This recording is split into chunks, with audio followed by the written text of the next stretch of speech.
Hi. ഇന്ന് സത്യം പറഞ്ഞാൽ ഒരു വളരെ മനോഹരമായ ഡേ ആണ്. അതുകൊണ്ട് എൻ്റെ മനോഹരമായ ഒരു ഓർമ്മ അല്ലെങ്കിൽ എനിക്ക് ഏറ്റവും ഇഷ്ടപ്പെട്ട ഒരു വ്യക്തിയെ പറ്റി സംസാരിക്കാമെന്ന് ഞാൻ വിചാരിക്കുകയാണ്. വേറെ ആരുമല്ല, രമണ മഹർഷിയാണ്. കേരളത്തിൽ എത്ര പേർക്ക് രമണ മഹർഷിയെ പറ്റി അറിയാമെന്ന് എനിക്കറിയില്ല. എനിക്ക് തോന്നുന്നു ഈ സ്പിരിച്വാലിറ്റിയുമായി ബന്ധപ്പെട്ട് നിൽക്കുന്നവർക്കാണ് കൂടുതൽ അറിയാമെന്നുള്ളത്. അല്ലാതെ പലർക്കും നമ്മുടെ ഈ ശ്രീനാരായണ ഗുരുവിനെയൊക്കെ അറിയുന്ന പോലെ അത്രയും പോപ്പുലറായിട്ട് അറിയപ്പെടുന്ന ഒരു ഗുരുവോ നവോത്ഥാന നേതാവോ ഒന്നും ആയിരുന്നില്ല രമണ മഹർഷി. പക്ഷെ ഞാൻ എൻ്റെ ജീവിതത്തിൽ കണ്ടിട്ടുള്ളതിൽ എനിക്ക് തീർച്ചയായും ശുദ്ധബോധത്തിലേക്ക് എത്തിയെന്ന് തോന്നിയ അല്ലെങ്കിൽ പ്യുവർ കോൺഷ്യസ്നസ് അല്ലെങ്കിൽ പ്യുവർ അവയർനെസ്സായി മാറി എന്ന് തോന്നിയ ഒരു മനുഷ്യനാണ് സാക്ഷാൽ രമണ മഹർഷി. അദ്ദേഹം 1800-കളുടെ അവസാനത്തിൽ തമിഴ്നാട്ടിൽ ജനിച്ച ഒരു വ്യക്തിയാണ്. അതിനുശേഷം അദ്ദേഹത്തിൻ്റെ 16-ാമത്തെ വയസ്സിൽ അദ്ദേഹത്തിനൊരു ബന്ധുവിൻ്റെ വീട്ടിൽ മധുരയിൽ താമസിക്കുമ്പോൾ അവിടെ വെച്ച് അദ്ദേഹത്തിനൊരു അനുഭവം ഉണ്ടാവുകയാണ്. അതായത് ഒരു മരണാനുഭവം എന്ന് പറയാം. ഈ മരണാനുഭവം അദ്ദേഹം വീട്ടിൽ ഒറ്റയ്ക്കായിരുന്ന ഒരു സമയത്ത് അദ്ദേഹം മരിച്ചു പോകുമെന്ന് അദ്ദേഹത്തിന് പെട്ടെന്നൊരു പേടി തോന്നുകയും അദ്ദേഹം ആ പേടിയിൽ വല്ലാതെ ആങ്സൈറ്റിയിൽ കഷ്ടപ്പെടുന്നതിനിടയ്ക്കാണ് അദ്ദേഹത്തിന് ഒരു തിരിച്ചറിവുണ്ടാവുകയാണ്. എന്താണ് മരിക്കുന്നത്? എൻ്റെ ഈ ശരീരമാണോ മരിക്കുന്നത്? അപ്പോൾ അദ്ദേഹം മരിച്ചതായിട്ട് സ്വയം ഇമിറ്റേറ്റ് ചെയ്ത് തറയിൽ ഇങ്ങനെ കിടക്കുകയാണ്, ഞാൻ മരിച്ചു പോയി എന്ന് പറയും. എന്നിട്ട് അദ്ദേഹം വളരെ കോൺഷ്യസ് ആയിട്ട് അദ്ദേഹത്തിൻ്റെ ശരീരത്തിനെയും മനസ്സിനെയും ഒക്കെ വാച്ച് ചെയ്യുകയാണ്. വാച്ച് ചെയ്യുമ്പോൾ സ്പോണ്ടേനിയസ് ആയിട്ട് അദ്ദേഹത്തിന് ജ്ഞാനോദയം അല്ലെങ്കിൽ ബോധോദയം ഉണ്ടായി എന്നാണ് പറയപ്പെടുന്നത്. അതിനുശേഷം 16-ാം വയസ്സിൽ അദ്ദേഹം വീട് ഉപേക്ഷിച്ച് അദ്ദേഹത്തിന് തിരുവണ്ണാമല എന്ന് പറയുന്ന ഒരു സ്പിരിച്വൽ സെൻ്ററാണ്. ഈ സൗത്ത് ഇന്ത്യയിലെ കാശി എന്നൊക്കെ അറിയപ്പെടുന്ന സ്ഥലമാണ് തിരുവണ്ണാമല. അപ്പോൾ അവിടേക്ക് പോകണമെന്നൊരു ഉൾവിളി ഉണ്ടാവുകയും അദ്ദേഹം അങ്ങോട്ടേക്ക് യാത്ര ചെയ്യുകയും ചെയ്തു. തിരുവണ്ണാമലയിലേക്ക് ഒറ്റയ്ക്ക് വീട്ടിൽ നിന്ന് പുറപ്പെട്ട ഈ ഒരു കൊച്ചുകുട്ടി 16 വയസ്സുള്ള കുട്ടിയാണ്. അവിടെ ചെന്ന് തൻ്റെ വസ്ത്രങ്ങളൊക്കെ വലിച്ചൂരി കളഞ്ഞ് ഒരു മലയുടെ മുകളിൽ പോയി, ആരുമില്ലാത്തൊരു സ്ഥലത്താണ്, ധ്യാനത്തിലിരിക്കുകയാണ് കാലങ്ങളോളം, വർഷങ്ങളോളം. പിന്നെ അദ്ദേഹം വർഷങ്ങളോളം ആരോട് സംസാരിച്ചിട്ടില്ല. അദ്ദേഹം കാലങ്ങൾക്ക് ശേഷം സംസാരിച്ച് തുടങ്ങിയപ്പോഴും അദ്ദേഹത്തിന് സത്യം പറഞ്ഞാൽ ആരോട് സംസാരിക്കാൻ താല്പര്യം ഉണ്ടായിരുന്നില്ല. അദ്ദേഹം സെൽഫ് റിയലൈസ് ചെയ്യുകയും എല്ലാം അദ്വൈതമാണ് അല്ലെങ്കിൽ ഒന്നാണ് തിരിച്ചറിവാണ് അദ്ദേഹത്തിന് ഉണ്ടാകുക. അത് രക്ഷിക്കാനിവിടെ വ്യക്തികളില്ല. വ്യക്തിത്വം എന്ന ഐഡന്റിറ്റി മനുഷ്യൻ്റെ ഉള്ളിലുണ്ടെങ്കിലും രക്ഷിക്കാനിവിടെ ആരുമില്ല എന്ന് അദ്ദേഹത്തിന് അറിയാമായിരുന്നു. അതുകൊണ്ട് തന്നെ അദ്ദേഹം ആരെ രക്ഷിക്കാനോ ആശ്രമം ഉണ്ടാക്കാനോ ആളെ കൂട്ടാനോ ഒന്നും പോയിട്ടില്ല. പക്ഷെ അദ്ദേഹം ഒരു പ്യുവർ കോൺഷ്യസ്നെസ്സിൽ ഇരുന്നത് കൊണ്ട് തന്നെ അദ്ദേഹത്തിൻ്റെ അടുത്തേക്ക് ആളുകൾ ഇങ്ങനെ അട്രാക്റ്റഡ് ആയിക്കൊണ്ടേയിരുന്നു. അവരിങ്ങനെ വന്ന് മറിഞ്ഞുകൊണ്ടിരുന്നു അദ്ദേഹത്തിൻ്റെ അടുത്തേക്ക്.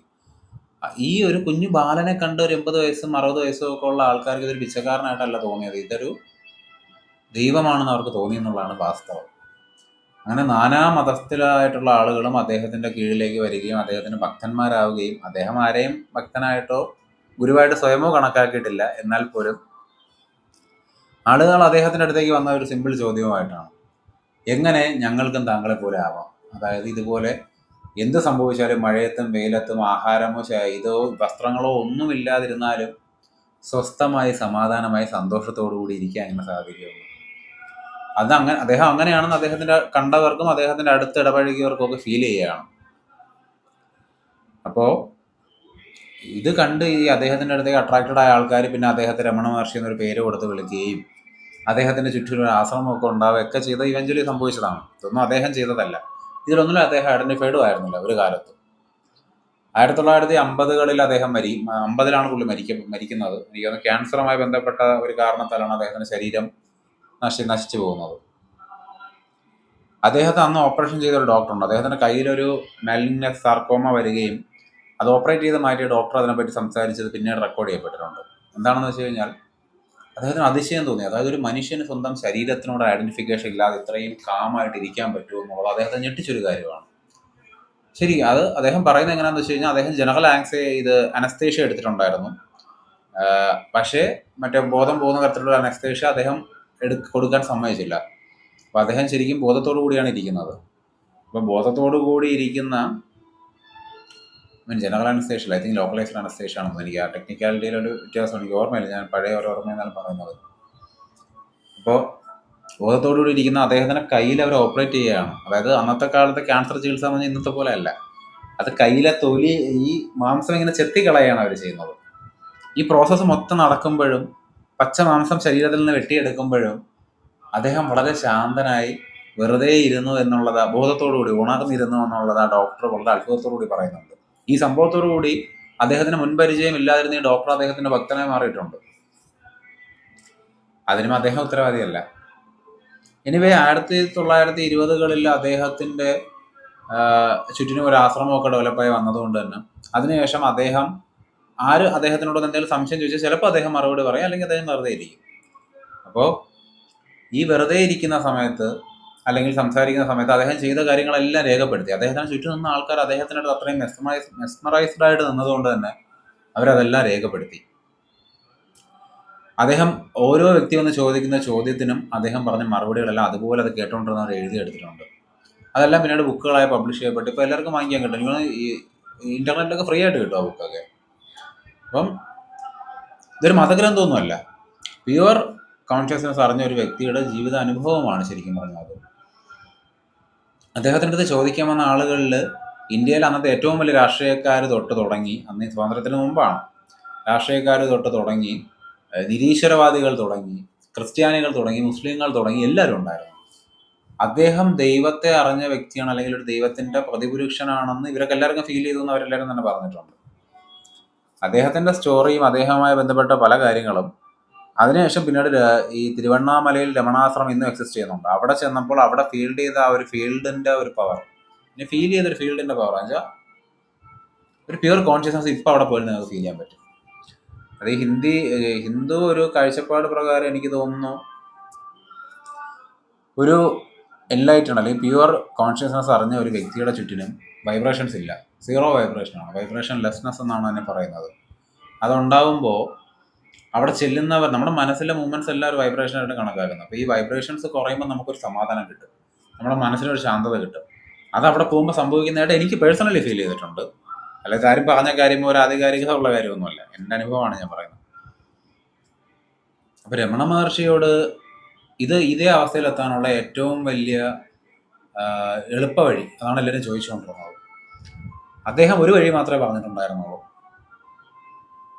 ഒന്നാമത് അദ്ദേഹവും പറഞ്ഞൊരു കാര്യം, ആദ്യം വരുന്നവരോട് എല്ലാവരും അദ്ദേഹം പറയുന്നത് നിങ്ങൾ ഓൾറെഡി അതല്ല എന്ന് ചിന്തിക്കാതിരുന്നാൽ മതി. ഏതാണ് അല്ലേ? ഏതാണെന്ന് വെച്ച് കഴിഞ്ഞാൽ പരബ്രഹ്മം, അല്ലെങ്കിൽ ദിവ്യജ്ഞാനം, അല്ലെങ്കിൽ പ്യുവർ കോൺഷ്യസ്നസ്, പ്യുവർ അവെയർനെസ്, ശുദ്ധമായ ബോധം എന്ന് പറയുന്നതാണ് നിങ്ങൾ ഓൾറെഡി. അതിനോടൊന്നും ചെയ്യേണ്ട കാര്യമില്ല. നമ്മൾ ചെയ്യുന്നതെല്ലാം എഫേർട്ട് നമ്മുടെ ഈഗോയിൽ നിന്നുണ്ടാവുന്ന, നമ്മുടെ ഉള്ളിലെ സെൽഫിൽ നിന്നുണ്ടാവുന്ന ആക്ടിവിറ്റിയാണ്. അത് നമ്മുടെ സെൽഫിനെ റീഎൻഫോഴ്സ് ചെയ്യുള്ളൂ. സോ ബേസിക്കലി നിങ്ങൾ അത് തന്നെയാണ്, ഒന്നും ചെയ്യേണ്ട കാര്യമില്ല. സുമ്മാ വെറുതെ ഇരി എന്നാണ് അദ്ദേഹം പറഞ്ഞ ഫസ്റ്റ് ഉപദേശം. ഇനി അദ്ദേഹത്തിൻ്റെ സെക്കൻഡ് ഉപദേശത്തിലേക്ക് വരാം. ഏറ്റവും പോപ്പുലറൈസ് ചെയ്യപ്പെട്ട ഉപദേശം ഇതാണ്. കാരണം എന്താണെന്ന് വെച്ച് കഴിഞ്ഞാൽ, ഒരു എൻലൈറ്റൻഡ് പേഴ്സൺ വന്നൊരു സാധാരണ മനുഷ്യൻ, എന്നെയോ താങ്കളെയോ പോലുള്ള ഒരു സാധാരണ മനുഷ്യൻ്റെ അടുത്ത് വന്നിട്ട് വെറുതെ ഇരിക്കൂ, നിങ്ങൾക്ക് വരുന്ന ചിന്തയും മറ്റു ചുറ്റും നടക്കുന്ന കാര്യങ്ങളൊന്നും മൈൻഡ് ചെയ്യണ്ട, ചുമ്മാ ഇരടെ എന്ന് പറഞ്ഞു കഴിഞ്ഞാൽ ആർക്കിരിക്കാൻ പറ്റും? നമ്മുടെ ചുറ്റും നടക്കുന്ന പ്രശ്നങ്ങളെല്ലാം ഇഗ്നോർ ചെയ്ത്, നമ്മുടെ ജീവിതത്തിൽ നടക്കുന്ന പ്രശ്നങ്ങളെല്ലാം ഇഗ്നോർ ചെയ്ത്, നമ്മുടെ ഉള്ളിൽ നടക്കുന്ന ആന്തരികമായ പ്രശ്നങ്ങളെല്ലാം ഇഗ്നോർ ചെയ്ത് നമുക്കിരിക്കാൻ സാധിക്കുമോ? വലിയ ബുദ്ധിമുട്ടാണ്. ഒരുപാട് കാലം ആങ്സൈറ്റിയുമായി ബന്ധപ്പെട്ട പ്രോബ്ലങ്ങൾ ഫേസ് ചെയ്യുന്ന എനിക്ക് അത് വലിയ ബുദ്ധിമുട്ടുള്ളൊരു കാര്യമായിരുന്നു. എന്തായാലും ഉള്ള കാര്യം എനിക്കറിയില്ല. Anyway, coming back to the point, എന്താണെന്ന് വെച്ച് കഴിഞ്ഞാൽ, ഇപ്പം എന്തെങ്കിലും ഒരു മെത്തേഡ് ഇല്ലാതെ ഇത് ചെയ്യാനും പറ്റില്ല, അല്ലെങ്കിൽ അറ്റൈൻ ചെയ്യാനും പറ്റില്ല. അവർക്ക് പിടിച്ചു നിൽക്കാനൊരു മെത്തേഡ് വേണമെന്ന് എല്ലാവരും അദ്ദേഹത്തോട് ആവശ്യപ്പെടുകയാണ്. അങ്ങനെയാണ് അദ്ദേഹം സെൽഫ് എൻക്വയറി എന്ന് പറയുന്ന ഒരു മെത്തേഡ് സജസ്റ്റ് ചെയ്തത്. ഇത് അദ്ദേഹം കണ്ടുപിടിച്ചൊരു മെത്തേഡൊന്നുമല്ല, കലാകാലങ്ങളായിട്ട് പുരാണങ്ങളിലൊക്കെ പറയപ്പെട്ട മെത്തേഡാണ്. എനിക്കത് പല റിലീജിയൻസിലും സെൽഫ് എൻക്വയറിയെ പറ്റി, പ്രത്യേകിച്ച് ക്രിസ്ത്യൻ റിലീജിയനിൽ പോലും ഇതിനെപ്പറ്റി പറഞ്ഞ് ഞാൻ വായിച്ചൊരു ഓർമ്മ എനിക്കുണ്ട്. അപ്പോൾ എന്താണ് സെൽഫ് എൻക്വയറി? Very simple. നമ്മുടെ ഉള്ളിൽ ഒരു ഐഡൻറ്റിറ്റി ഉണ്ട്, ഞാൻ എന്ന് പറയുന്ന ഒരു ഭാവമുണ്ട്. ഇപ്പം ഞാൻ ഈ ശരീരമായിട്ട് ഇവിടെ ഇങ്ങനെ വെറുതെ ഇരുന്നാലും എൻ്റെ ഉള്ളിലൊരു അറിവുണ്ട്, ഞാൻ എന്നൊരു ഫീലിംഗ് ഉണ്ട് എൻ്റെ ഉള്ളിൽ. ആ ഫീലിങ്ങിനെ ഇങ്ങനെ പിടിക്കുക, അതായത് ആ ഫീലിങ്ങിൽ ശ്രദ്ധിച്ചുകൊണ്ടിരിക്കുക. നമ്മുടെ ശ്രദ്ധ, നമ്മുടെ ഫോക്കസ്, നമ്മുടെ അവയർനെസ് ആ ഫീലിങ്ങിലേക്ക് കൊടുക്കുക. അതിങ്ങനെ ത്രൂ ഔട്ട് 24/7 കണ്ടിന്യൂ ചെയ്തുകൊണ്ടേയിരിക്കുക. I know it's not easy, പക്ഷേ it is not impossible to. കുറേശ്ശെ ചെയ്താൽ മതി. ഒരു ദിവസം ആദ്യം ഒരു 5 മിനിറ്റ് ചെയ്യും. പിന്നീട് എന്തെങ്കിലുമൊക്കെ കാര്യങ്ങൾ ചെയ്തുകൊണ്ടിരിക്കുമ്പോഴത്തേക്കും നമ്മുടെ ശ്രദ്ധ, ആന്തരികമായ നമ്മുടെ മനോശ്രദ്ധ നമ്മുടെ ഉള്ളിലേക്ക് കൊടുക്കുക, നമ്മുടെ ഉള്ളിൽ ആ ഒരു ഫീലിങ്ങിലേക്ക് കൊടുക്കുക. അതിങ്ങനെ കണ്ടിന്യൂസ് ആയിട്ട് ചെയ്ത് കഴിഞ്ഞാൽ പയ്യെ നമ്മുടെ പ്രാരാബ്ധ കർമ്മങ്ങളെല്ലാം ഡിസോൾവ് ആവുകയും ഇവഞ്ച്വലി നമ്മുടെ ഉള്ളിലെ ഞാനെന്ന് പറയുന്ന ഫീലിംഗ് അലിഞ്ഞു പോയി നമ്മൾ ശുദ്ധബോധത്തിലേക്ക്, പ്യുവർ അവയർനെസ്സിലേക്ക്, പ്യുവർ കോൺഷ്യസ്നെസ്സിലേക്ക് എത്തും എന്നാണ് പറയപ്പെടുന്നത്. നിസാർഗദത്ത മഹാരാജ് എന്ന് പറയുന്ന മഹാരാഷ്ട്രയിൽ ജീവിച്ചിരുന്ന ഒരു എൻലൈറ്റ്മെന്റ് കിട്ടിയെന്ന് പറയപ്പെടുന്ന, അല്ലെങ്കിൽ കിട്ടിയെന്ന് ഞാൻ വിശ്വസിക്കുന്ന ഒരാൾ ഇതേ മെത്തേഡാണ് ഫോളോ ചെയ്തത്. അദ്ദേഹത്തിന് ഇത് ഉപദേശിച്ചു കൊടുത്തത് അദ്ദേഹത്തിന്റെ സിദ്ധരാജ മഹാരാജ് എന്നെന്തോ പറയുന്ന, എനിക്ക് കൃത്യമായിട്ട് പേര് ഓർമ്മയില്ല, അദ്ദേഹത്തിന്റെ ഗുരുവാണ്. അവർ രണ്ടുപേരും രമണ മഹർഷിയുടെ നിന്ന് പഠിച്ചതല്ല ഈ മെത്തേഡ്. സോ ഈ മെത്തേഡ് ഓൾറെഡി ഉള്ളൊരു കാര്യമാണ്, ആർക്കും വളരെ സിമ്പിളായിട്ട് ചെയ്യാൻ പറ്റുന്ന ഒരു കാര്യമാണ്. കാരണം നമുക്ക് എല്ലാവർക്കും ഒരു ജ്ഞാനമുണ്ട്, അല്ലെങ്കിൽ ഒരു നോയിങ് ഉണ്ട്. നമ്മുടെ ഉള്ളിൽ ഞാൻ എന്ന് പറയുന്ന ഒരു ഫീലിംഗ് ഉണ്ട്. നമ്മുടെ മനസ്സിൽ ഇങ്ങനെ ഒരുപാട് ചിന്തകൾ, ഐഡന്റിറ്റികളൊക്കെ നമ്മൾ ഡെവലപ്പ് ചെയ്ത് വെച്ചിട്ടുണ്ട്. അതിന്റെ കാര്യമല്ല പറയാം. നമ്മുടെ ഉള്ളിൽ ഒരു ഫീലിംഗ് ഉണ്ട്, അതായത് ഞാൻ, ഐ എന്ന് പറയുന്ന ഒരു ഫീലിംഗ്. ആ ഫീലിങ്ങിന് വെറുതെ ശ്രദ്ധിച്ചാൽ മതി, സിമ്പിൾ. അല്ലെങ്കിൽ ആ ഫീലിങ്ങിനെ ഇങ്ങനെ മുറുകെ പിടിച്ചാൽ മതി. ഇവഞ്ച്വലി അത് ഡിസോൾവ് ആയി പോകും, അത് ഡിസപ്പിയർ ആവും. അത് ഡിസപ്പിയർ ആയി കഴിഞ്ഞാൽ we are in pure consciousness. പിന്നെ ശുദ്ധമായ ബോധം മാത്രമേ ഉള്ളൂ. ഈ ബോധത്തിനെ നിയന്ത്രിക്കാനും ജീവിതത്തിൽ എഫേർട്ടുകൾ ഇടാനും ഉള്ള ശ്രമിക്കുന്ന ഒരു വ്യക്തി അവിടെ ഇല്ലാതാവും. അതാണ് ബേസിക്കലി രമണ മഹർഷിയുടെ രണ്ടാമത്തെ ടീച്ചിങ് ആയിട്ട് ഞാൻ കാണുന്നത്. ഒരു ദാർശനികമായിട്ടുള്ള ഒരു അവബോധം നിങ്ങൾക്ക് തരാൻ ഞാൻ ശ്രമിക്കുന്നു. ഇനി പിന്നെ ഒരു പേഴ്സണൽ കാര്യത്തെ പറ്റി പറയാം. എൻ്റെ ജീവിതത്തിൽ വളരെ സ്ട്രഗിളിങ് ആയിട്ടുള്ള ഒരു പീരീഡിന് മുമ്പ് തന്നെ, ഐ മീൻ ഒരു ആങ്സൈറ്റി ഒക്കെ എനിക്ക് കുഞ്ഞിലെ മുതൽ ഉണ്ടായിരുന്നെങ്കിലും അത് പീക്ക് ആവുന്നതിന് തൊട്ട് മുമ്പ് തന്നെ, ഒരു 9ാം ക്ലാസ് പഠിക്കുന്ന സമയത്ത് എൻ്റെ ഉള്ളിൽ ഒരുപാട് ചോദ്യങ്ങളുണ്ട്. ലൈക്ക് എന്തിനാണ് മനുഷ്യരോട് ജീവിക്കുന്നത്, നമ്മൾ എന്തിനു ജനിച്ചു, എവിടെ ജനിച്ചു, ഈ ഭൂമി എവിടെ ഇരിക്കുന്നു, പ്രപഞ്ചത്തിൽ ഇരിക്കുന്നു, പ്രപഞ്ചം എവിടെ ഇരിക്കുന്നു, ഈ പ്രപഞ്ചം ഉണ്ടാകുന്നതിന് മുമ്പ് എന്തായിരുന്നു, ഈ പ്രപഞ്ചം ഉണ്ടാകുന്നതിന് മുമ്പുള്ള സാധനം എവിടെയാണ് ഇരിക്കുന്നത്, അതെവിടെ ഉണ്ടായി. പറഞ്ഞു പോയാൽ അന്തമോ അനന്തമോ ഇല്ലാത്ത ഒരു ചോദ്യാവലിയുടെ ഘോഷയാത്ര തന്നെ ഉണ്ടാവും. സോ അതിനെപ്പറ്റി ഇപ്പൊ പറയണ്ട. ആ ചോദ്യത്തിൽ നിന്ന് ശാസ്ത്രത്തിലാണ് ഞാൻ ആദ്യം ഫോളോ അപ്പ് ചെയ്യുന്നത്. അതായത് ശാസ്ത്രം വഴി ഇതിനൊരു ഉത്തരം കണ്ടെത്താൻ ഞാൻ ശ്രമിക്കുകയായിരുന്നു. പക്ഷെ ഇവഞ്ച്വലി എനിക്ക് മനസ്സിലായി, ഞാൻ ജീവിച്ചിരിക്കുന്ന എൻ്റെ ലൈഫ് ടൈമിൽ ഒരു മനുഷ്യൻ്റെ ഒരു ആവറേജ് ആയുസ്, അല്ലെങ്കിൽ ഒരു മനുഷ്യ ശരീരത്തിന്റെ ആവറേജ് ആയുസ് എന്ന് പറയുന്നത് 120 വയസ്സെന്നാണ് പറയപ്പെടുന്നത്. ആവറേജ് അല്ല, പരമാവധി ആയുസ്. ചിലപ്പോൾ അതിൽ കൂടുതൽ കാലം ഇനിയുള്ള കാലത്ത് ജീവിക്കാൻ സാധിക്കുമായിരിക്കാം due to the modern technology. But still ഒരു 300 വർഷം വരെ ഞാൻ ജീവിച്ചാൽ പോലും എൻ്റെ കാലയളവിൽ ശാസ്ത്രത്തിന് ഇതിന് കൃത്യമായ ഒരു ഉത്തരം കിട്ടില്ല എന്ന് എനിക്ക് ബോധ്യപ്പെട്ടത് കൊണ്ടാണ് സ്പിരിച്വാലിറ്റിയിൽ ഒരു പരീക്ഷണമാകാം എന്ന് ഞാൻ വിചാരിച്ചത്. നമുക്ക് ഒരുപാട് ഇൻഫർമേഷൻ അവൈലബിൾ ആണ്, ശാസ്ത്രത്തിലായാലും അല്ലാതെ ആയാലും. എല്ലാത്തിലും നോക്കാം, എവിടെ നിന്നെങ്കിലും ഒരു ഉത്തരം കിട്ടിയാലോ എന്ന് ഞാൻ വിചാരിച്ചു. അങ്ങനെ ഞാൻ ഈ സ്പിരിച്വാലിറ്റിയുമായിട്ട് ബന്ധപ്പെട്ട കാര്യങ്ങളൊക്കെ പഠിക്കുകയും ഒരുപാട് സന്യാസിമാരെയും അല്ലെങ്കിൽ പാസ്റ്റർമാരെയും സ്വാമിമാരെയും ഉസ്താദുമാരെയൊക്കെ കാണുകയും അവരുടെ വീഡിയോസൊക്കെ കാണുകയും, നേരിട്ടും കണ്ടിട്ടുണ്ട്, വീഡിയോസിലും കണ്ടിട്ടുണ്ട്, അവരോടൊക്കെ സംസാരിക്കുകയും അവരുടെ ഐഡിയോളജീസ് ഒക്കെ മനസ്സിലാക്കാൻ ശ്രമിക്കുകയും ഒരുപാട് സ്പിരിച്വൽ ബുക്കുകൾ വായിക്കുകയൊക്കെ ചെയ്തിട്ടുണ്ട്. ഒരുപാട് ഗ്രന്ഥങ്ങളും മതഗ്രന്ഥങ്ങളും ഒക്കെ ഞാൻ വായിച്ചിട്ടുണ്ട്. എല്ലാം വായിച്ചിട്ടില്ല, കുറച്ച് എൻ്റെ ഒരു പ്രായത്തിൽ വായിക്കാൻ പറ്റുന്നത്ര ഞാൻ വായിച്ചിട്ടുണ്ട്. അപ്പോൾ അതൊക്കെ വായിച്ചതെന്ന് എനിക്ക് മനസ്സിലായ ഒരു കാര്യം, നമ്മുടെ നാട്ടിലെ ഈ ബോധം അല്ലെങ്കിൽ ശുദ്ധബോധം എന്ന് പറയുന്ന കാര്യം എന്താണെന്ന് പോലും അത് കിട്ടിയെന്ന് അവകാശപ്പെടുന്ന പലർക്കും അറിയില്ല.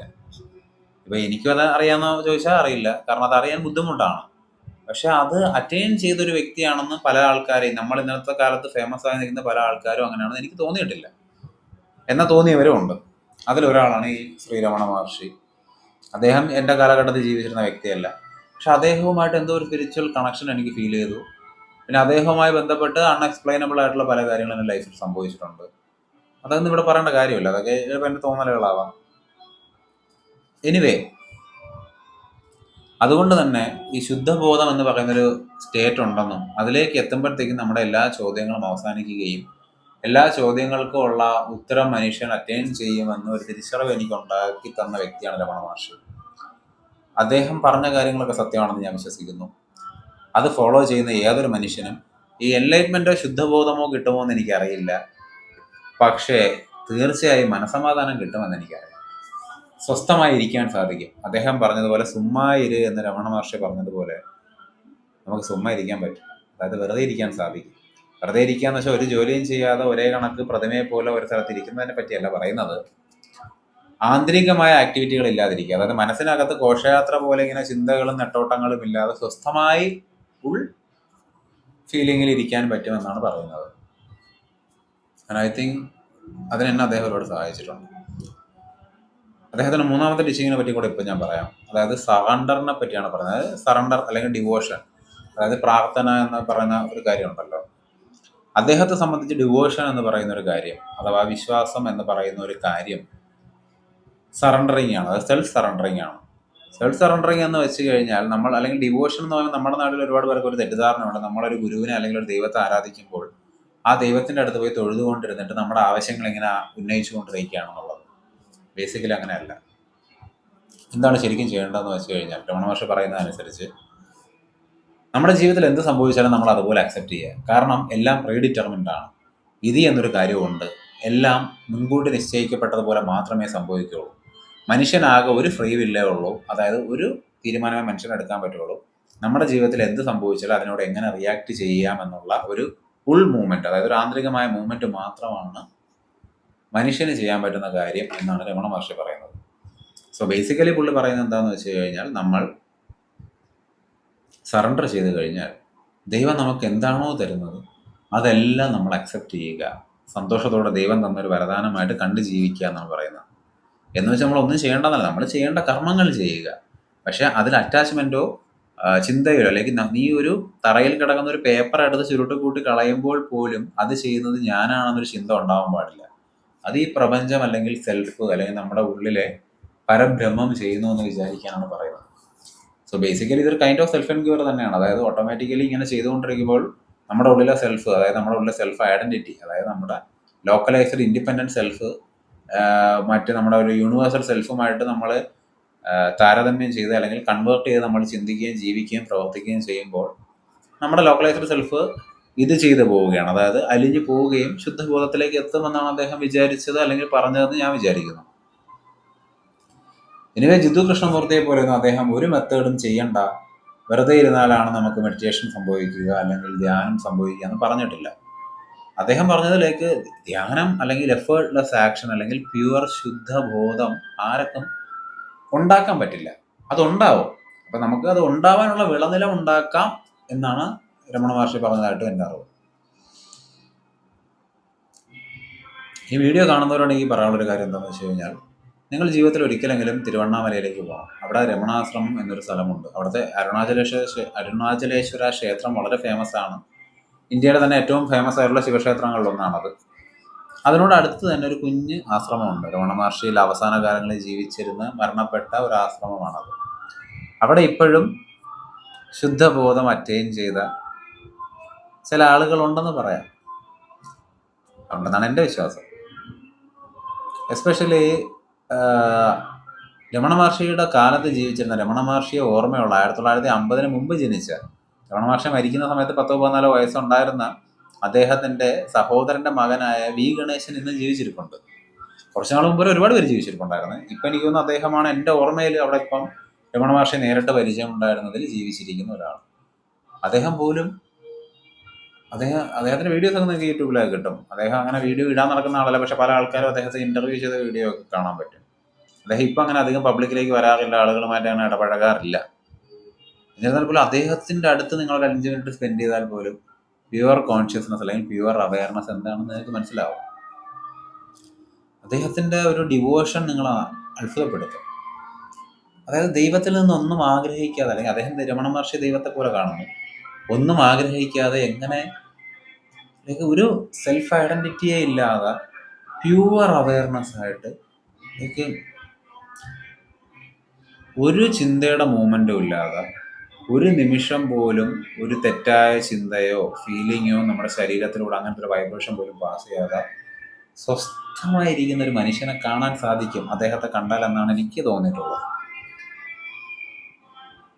അപ്പോൾ എനിവേ ഞാൻ പറഞ്ഞ സമയത്ത് നിങ്ങൾ തിരുവണ്ണാമലയിലേക്ക് പോകൂ, ആ ഒരു ആംബിയൻസ് ഒക്കെ ഒന്ന് എക്സ്പീരിയൻസ് ചെയ്ത് നോക്കൂ. പല ക്ഷേത്രങ്ങളിൽ പോയാൽ പോലും നമുക്ക് ലഭിക്കാത്ത, അല്ലെങ്കിൽ ഒരു പള്ളിയിൽ പോയാൽ പോലും ലഭിക്കാത്ത, അല്ലെങ്കിൽ ഒരു അമ്പലത്തിൽ പോയാൽ പോലും ലഭിക്കാത്ത ഒരു കൈൻഡ് ഓഫ് വൈബ് അവിടെ കിട്ടും. അവിടെ ചില മൃഗങ്ങളിൽ പോലും പ്യുവർ കോൺഷ്യസ്നസ് അല്ലെങ്കിൽ പ്യുവർ അവയർനെസ് വർക്ക് ആകുന്നതായിട്ട് നമുക്ക് ഫീൽ ചെയ്യും. ചിലപ്പോൾ ഇതൊക്കെ വേറെ ഫീലിംഗ് ആയിരിക്കാം. പക്ഷേ at the end of the day നിങ്ങൾ മനസ്സിലാക്കേണ്ട ഒരു ഇമ്പോർട്ടൻ്റ് കാര്യം, രമണ മഹർഷി എന്നല്ല, ഇന്ത്യയിലെ പല പുരാണ ഗ്രന്ഥങ്ങളിൽ, എന്തിനാ ഡീപ്പായിട്ട് വായിച്ചു കഴിഞ്ഞാൽ ബൈബിളിൽ പോലും പറഞ്ഞിരിക്കുന്ന ഒരു കാര്യം, യു ആർ ദാറ്റ്. നിങ്ങൾ ഓൾറെഡി അതാണ്. അതിനുവേണ്ടി ഒരുപാട് കഷ്ടപ്പെടണ്ട, അതായിട്ടിരുന്നാൽ മതി. ജസ്റ്റ് ബി, അതായിരിക്കുക, ചുമ്മാ ഇരിക്കുക, വെറുതെ ഇരിക്കുക. നീയായിരിക്കുക എന്നൊക്കെ പറയുന്ന പോലെ. രമണ മഹർഷിയെ പറ്റി സംസാരിക്കുമ്പോൾ ഞാൻ എപ്പോഴും എനിക്ക് എൻ്റെ ഒരു ഇമോഷണൽ കണക്ഷൻ കൊണ്ടായിരിക്കും അദ്ദേഹത്തോടുള്ള എൻ്റെ സ്നേഹം അദ്ദേഹത്തെ ഒരു ഗുരുവായിട്ടോ അല്ലെങ്കിൽ ദൈവമായിട്ടോ ഞാൻ കാണുന്നുണ്ടോ എന്ന് ചോദിച്ചാൽ എനിക്കറിയില്ല. പക്ഷെ എനിക്ക് വളരെ പേഴ്സണലി ഞാൻ അദ്ദേഹത്തെ നേരിട്ട് കണ്ടിട്ടില്ലെങ്കിലും എനിക്ക് വളരെ അടുത്തറിയാവുന്നൊരു വ്യക്തി പോലെ ഫീൽ ചെയ്യാറുണ്ട് എപ്പോഴും. എന്തുകൊണ്ടാണ് ആ ഒരു ഫീലിംഗ് ഉണ്ടെന്ന് അറിയില്ല. എന്തോ തെറ്റിദ്ധാരണ ഉണ്ടാവുക, അല്ലെങ്കിൽ എൻ്റെ മാനസികമായ എന്തെങ്കിലും ഒരു മൂവ്മെൻ്റ് ആയിരിക്കാം. അതുകൊണ്ടാണ് അദ്ദേഹത്തെ പറ്റി സംസാരിക്കുമ്പോൾ എനിക്ക് എപ്പോഴും വളരെ ഇമോഷണലായി മാത്രമേ സംസാരിക്കാൻ സാധിക്കുള്ളൂ. എനിവേ, ഈ രമണ മഹർഷിയെ പറ്റി നിങ്ങൾ കൂടുതൽ വായിക്കണം, മനസ്സിലാക്കണം. അതിൻ്റെ മുമ്പിൽ ആളുകൾ വെച്ച ചോദ്യങ്ങളെ പറ്റി ഒരുപാട് ബുക്കുകളൊക്കെ അവൈലബിൾ ആണ്. ഒറിജിനൽ ബുക്കുകളാണ്, എഡിറ്റ് ചെയ്യപ്പെട്ട ബുക്കുകളൊന്നുമല്ല. അതെല്ലാം വായിക്കണം. അദ്ദേഹം തന്നെ ജീവിതത്തിൽ ഒരു ബുക്ക് മാത്രമേ എഴുതിയിട്ടുള്ളൂ. അദ്ദേഹം ഒരാളോട് ചോദിച്ചതിന് മറുപടി പറയുകയും അദ്ദേഹം അത് ബുക്കായിട്ട് മാറ്റുകയും ആ ബുക്കിൽ തന്നെ ചെറിയ വ്യത്യാസങ്ങളൊക്കെ അദ്ദേഹം തിരുത്തി കൊടുത്ത് പിന്നീട് പബ്ലിഷ് ചെയ്യപ്പെട്ട വെറും 13 പേജുള്ള ഒരു കുഞ്ഞു ബുക്കുണ്ട്. എനിക്കൊന്ന് 2-3 രൂപയ്ക്ക് ആ ബുക്ക് ഈ രമണാശ്രമത്തിലൊക്കെ വാങ്ങിക്കാൻ കിട്ടും. നാൻ യാർ ഹുവാമൈ, ഞാൻ ആരാണ് എന്നാണ് ആ ബുക്കിൻ്റെ പേര്. ഈ സെൽഫ് എൻക്വയറി എന്ന് പറയുന്ന പ്രാക്ടീസ് എങ്ങനെ ചെയ്യണം, അല്ലെങ്കിൽ ഈ സെൽഫ് എൻക്വയറി എന്ന് പറയുന്ന മെഡിറ്റേഷൻ മെത്തേഡ്, അല്ലെങ്കിൽ യോഗിക് മെത്തേഡ്, അല്ലെങ്കിൽ ഏറ്റവും ഉയർന്ന സ്പിരിച്വൽ പ്രാക്ടീസ് എങ്ങനെ ചെയ്യാമെന്ന് ആ ബുക്ക് വായിച്ച അടിസ്ഥാനം നമുക്കുണ്ടാകുമെന്നാണ് ഞാൻ വിശ്വസിക്കുന്നത്. ആ ബുക്ക് എല്ലാ ഭാഷയിലും കിട്ടും, മലയാളത്തിലൊക്കെ കിട്ടും. വെറും 50 രൂപയ്ക്ക് എന്തോ ആ ബുക്ക്, 50 രൂപ പോലും ആവില്ലെന്ന് തോന്നുന്നു, 40 രൂപയ്ക്ക് എന്തോ ആ ബുക്ക് ആമസോണിൽ ഉൾപ്പെടെ കിടക്കുന്നത് ഞാൻ കണ്ടിട്ടുണ്ട്. ഡെലിവറി ചാർജ് അവർ ചോദിക്കുമായിരിക്കും. നമ്മൾ 500 രൂപയ്ക്ക് മുകളിൽ എന്തെങ്കിലും ഓർഡർ ചെയ്തിട്ട് എൻ്റെ കൂടെ അത് ഓർഡർ ചെയ്യുകയാണെങ്കിൽ എനിക്ക് തോന്നുന്നു ഡെലിവറി ചാർജ് ഇല്ല, നമുക്ക് ഡെലിവറി ചെയ്ത് കിട്ടുമെന്ന് തോന്നുന്നു. ഇതിൻ്റെ ഒന്നും ആവശ്യമില്ല. നിങ്ങൾ തിരുവണ്ണാമലയിലേക്ക് എന്തെങ്കിലും ആവശ്യത്തിന് പോകണം. തമിഴ്നാട് ചെന്നൈയിൽ നിന്നൊരു 200 കിലോമീറ്റർ ഉണ്ടെന്നാണ് എൻ്റെ ഓർമ്മ. അപ്പോൾ തിരുവണ്ണാമലയ്ക്ക് എന്തെങ്കിലും ഒരു ആവശ്യത്തിന് പോവുകയാണെങ്കിൽ നിങ്ങൾ ഡെഫിനറ്റ്ലി ആശ്രമം വിസിറ്റ് ചെയ്യണം. അവിടെ നീ ഒരു ബുക്കെങ്കിലും നിങ്ങൾ മിനിമം വായിക്കണം. അല്ലെങ്കിൽ അവിടെ നിന്ന് കടം വാങ്ങിച്ച് മേടിക്കും. ഈ ബുക്ക്, അത് ഈ സെൽഫ് എൻക്വയറി എന്ന് പറയുന്ന ബുക്ക്, അല്ലെങ്കിൽ ഈ ഹുവാമൈ എന്ന് പറയുന്ന ബുക്കൊക്കെ ഓൺലൈനിൽ ഫ്രീ ആയിട്ട് കിട്ടും. അത് ഡൗൺലോഡ് ചെയ്യാൻ അറിയാവുന്നവർക്കൊക്കെ ഈസി ആയിട്ട് അവൈലബിൾ ആണ്. ടെലിഗ്രാം ഗ്രൂപ്പുകളിലൊക്കെ കിട്ടും PDF ഫയലായിട്ട്. ഡെഫിനറ്റ്ലി വായിക്കുക. എല്ലാ ലാംഗ്വേജിലും അവൈലബിൾ ആണ്. എനിക്കൊന്ന് ലോകത്തിൽ 52ഓളം ഭാഷകളിൽ ഇത് അവൈലബിൾ ആണെന്ന് തോന്നുന്നു. എനിവേ, നിങ്ങളുടെ ജീവിതവും ശാന്തപൂർണ്ണമാവട്ടെ, അല്ലെങ്കിൽ സമാധാനമുള്ളതാവട്ടെ, സന്തോഷമുള്ളതാവട്ടെ എന്ന് മാത്രമാണ് എനിക്ക് പറയാനുള്ളത്. ഇത്രയും കേട്ടതിന് നന്ദി.